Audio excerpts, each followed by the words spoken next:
Bom, agora nós vamos falar sobre o equilíbrio cromato de cromato. A primeira pergunta que se faz é: o equilíbrio cromato de cromato envolve óxido-redução? Normalmente, as pessoas dizem que sim. Esquecem de um detalhe muito simples.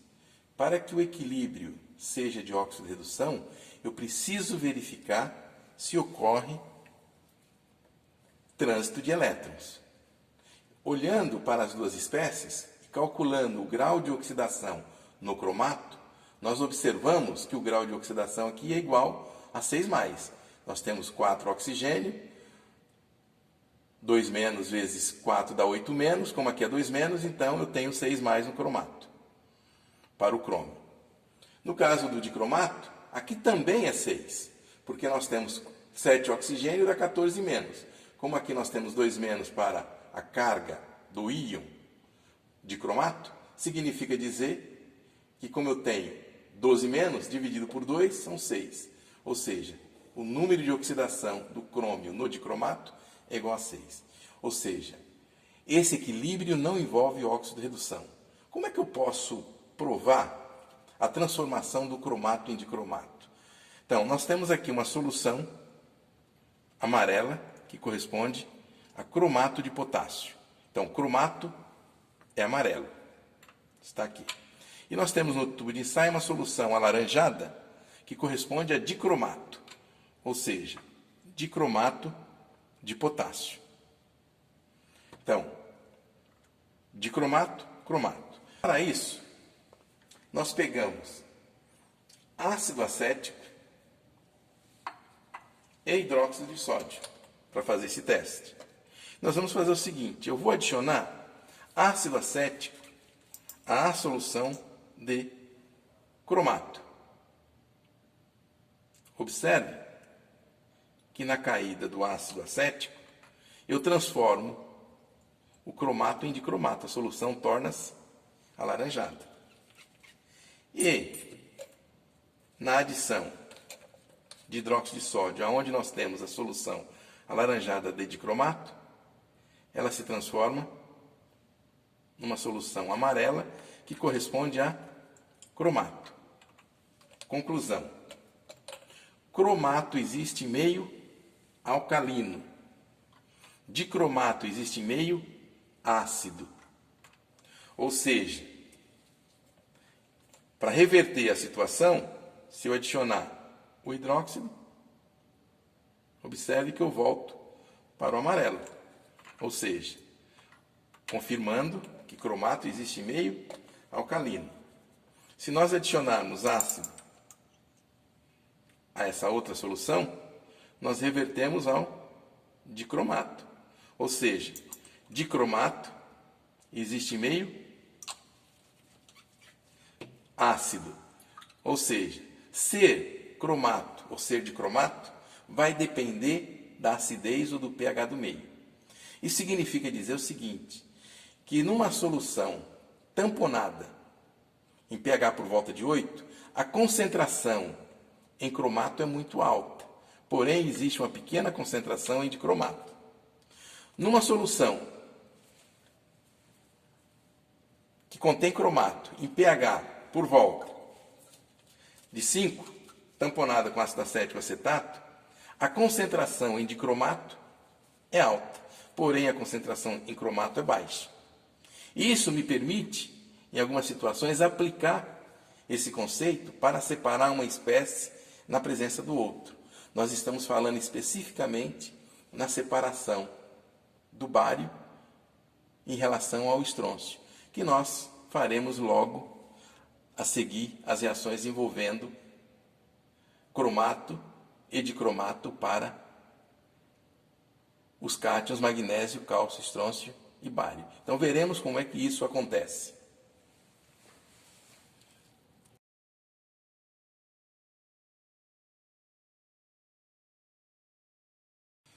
Bom, vamos dar continuidade às reações dos cátions do grupo do carbonato de amônio, magnésio, cálcio, estrôncio e bário. Reações, então, que envolvem a precipitação e o teste de solubilidade. E nós vamos trabalhar agora com essa espécie de cromato, em meio ácido acético acetato e cromato. Então, nós já deixamos as soluções nos tubos de ensaio, magnésio, cálcio, estrôncio e bário. Preparamos uma solução de cromato de sódio, solução amarela, e uma solução de dicromato de potássio, uma solução alaranjada. Esta solução de dicromato de potássio, nós vamos adicionar ácido acético acetato para fazer um tampão. Então, vamos adicionar 2 gotas de ácido acético. Um ácido acético que eu vou adicionar, ele é 4 mol por litro, certo? Então, vou adicionar 2 gotas. 1, 2. E vou adicionar o acetato de sódio, que é 1 mol por litro, certo? Então, para o acetato, vamos adicionar 8 gotas. 1, 2, 3, 4, 5, 6, 7, 8. Calcule o pH desta solução tampão que se formou nesse tubo de ensaio. 8 gotas da solução de acetato de sódio 1 mol por litro e 2 gotas da solução de ácido acético 4 mol por litro. Devemos chegar num pH próximo a 5.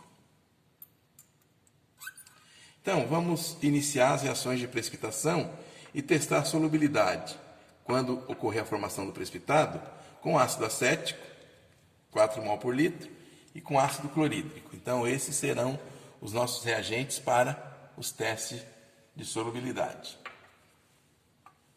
Então, vamos iniciar as reações de precipitação. Vamos começar com o cromato. Cromato, a uma solução de bário, 2+, nós observamos a formação de um precipitado amarelo. No caso do estrôncio, a princípio não estamos observando formação de precipitado. Mas quando não dá precipitação a frio, faremos a quente. Então vamos promover um aquecimento brando. Da mesma forma, no cálcio, nós não observamos formação de precipitado. E da mesma forma, com o magnésio, também não observamos a formação do precipitado. Então vamos fazer o seguinte: magnésio 2+, aquecimento brando. Então, novamente, como já tinha dito em outros vídeos, eu quero apenas um aquecimento brando, não vou aquecer intensamente. Logo, posso segurar com a ponta dos dedos, tá certo? Que não vai acontecer absolutamente nada e eu consigo trabalhar melhor do que se estivesse segurando com um prendedor. Então, veja que magnésio com cromato não precipita. Com cálcio, eu já observo uma leve turvação. Vamos dar um leve aquecimento. Então, com cálcio, realmente temos uma leve turvação. E com o estrôncio, que eu não tinha visto precipitação antes, mas eu estou observando que há formação de precipitado. Leve aquecimento. O bário, eu nem vou precisar aquecer, porque eu já observo o precipitado. Então agora vamos fazer o teste de solubilidade. Vou pegar o precipitado de cromato de bário, transferir para um outro tubo de ensaio, pequena quantidade, dividir então para 2 tubos e vamos adicionar a um deles ácido acético e ao outro ácido clorídrico. Então, adição de ácido acético ao precipitado que contém cromato de bário, Vamos adicionar excesso. Adicionando excesso. Não observo dissolução. Na presença de ácido clorídrico, vamos ver o que acontece. Adicionando ácido clorídrico, eu já observo que ocorre a dissolução total. Então, cromato de bário dissolve. Veja que a minha solução saiu de amarelo para laranja. Faremos a mesma coisa com o estrôncio. Estrôncio, dividir para 2 tubos.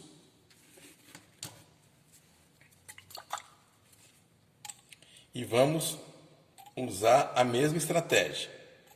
Jogar ácido acético no primeiro e no segundo ácido clorídrico. Então, adição de ácido acético. Adicionando o ácido acético, eu observo a dissolução total. Da mesma forma. Então, nós temos a formação de uma solução laranja com dissolução total do precipitado. Obviamente que se dissolveu com ácido acético, que é um ácido fraco, com ácido clorídrico deve ficar mais fácil ainda a dissolução. Então, adicionando ácido clorídrico, dissolução total. Então, vamos deixar o tubo com a dissolução que ocorreu com ácido acético exposto na estante. E a mesma coisa para o cálcio. Tem uma leve turvação, vamos transferir para outros 2 tubos e vamos adicionar primeiro o ácido acético, dissolução total, observe, e vamos fazer a mesma coisa com ácido clorídrico. Dissolução total, formação da solução alaranjada. Então, qual a conclusão que nós tiramos disso, né? Que magnésio não precipita. Cálcio precipita muito pouco. Estrôncio já tem um precipitado significativo, quantidade já é grande. E bário maior ainda, tá certo?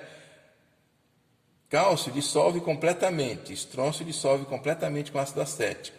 E o bário se dissolveu foi parcialmente.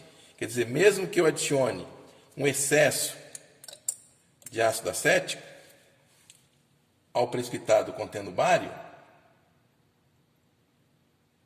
eu não consigo observar ou não ocorre uma significativa precipitação. Isso ocorre devido aos produtos de solubilidade, enquanto cromato de bário tem um KS por volta de 10 a menos 10, o de estrôncio é 10 a menos 5 e o de cálcio 10 a menos 3.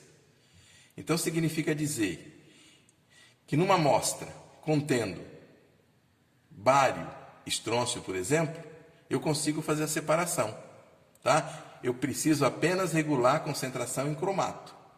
Mas observe que quando nós adicionamos ácido, a solução tornou-se laranja. Por quê?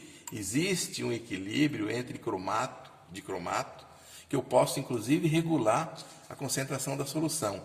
E isso nós falamos no outro vídeo, tá certo? O equilíbrio cromato de cromato. Bom, muito bem. Vamos fazer o seguinte. Vamos trabalhar numa condição onde eu consiga regular a concentração em cromato. Então, vamos inverter a estante. Aqui agora eu tenho bário, estrôncio, cálcio e o magnésio. Vamos adicionar agora a solução de dicromato, que é uma solução que está no meio tamponado com ácido acético acetato, um pH por volta de 5. Então, no magnésio, obviamente que não precipitou com concentração alta em cromato, com concentração baixa, menos ainda. Então, não vai acontecer precipitação. No caso do cálcio, eu tive uma parcial precipitação com cromato. Obviamente que concentração mais baixa em cromato, menos ainda vai acontecer essa dissolução. Então está aqui. Não tenho nada, nem turvação. Posso até aquecer. Tá certo? Até dar aquele leve aquecimento e não vou observar nada. Continua a solução límpida, transparente e laranja. E vamos fazer a mesma coisa com o estrôncio. Algumas gotas da solução de cromato no tampão por volta de 5. E eu não observo também a precipitação. Podemos fazer também o aquecimento brando. Então, aquecimento brandamente, eu não observo precipitação do cromato de estrôncio. No caso do bário, vamos adicionar